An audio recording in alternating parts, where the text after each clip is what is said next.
যখন আপনি কারো কাছে কিছু পাওয়ার আশা করবেন তখন তার কাছ থেকে কষ্ট পাবেন।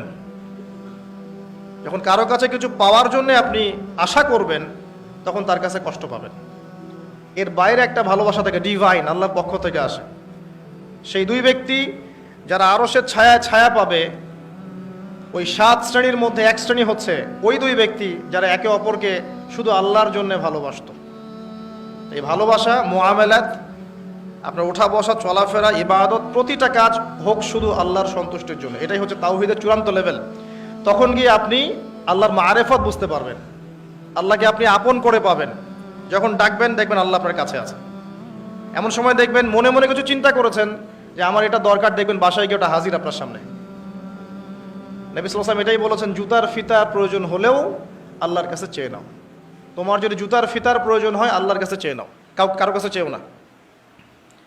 আব্দুর রহমান বিন আউফ রাদিয়াল্লাহু আনহু মদিনায় গিয়েছেন হিজরত করে। অন্য একজন সাহাবী বলছেন, আমার 2টা বাড়ি আছে, একটা নিয়ে নেন, 2টা জমি আছে, একটা নিয়ে নেন। আব্দুর রহমান বিন আউফ তিনি বলছেন, আরিনি আইনা সুক, আমাকে দেখিয়ে দাও যে বাজার কোথায়। অল্প কিছু খেজুর কিনলেন, আল্লাহর প্রতি তাওয়াক্কুল করে গায়রতের পরিচয় দিলেন, ব্যক্তিত্বের পরিচয় দিলেন, দিয়ে তিনি চলে গেলেন বাজারে। বাজারে গিয়ে ব্যবসা শুরু করলেন। মাত্র 7 বছরের ব্যবধানে তিনি মদিনার শ্রেষ্ঠ ধনীদের একজন হয়েছেন। আল্লাহর হয়ে যান, শুধু আল্লাহকে আপন করে নেন।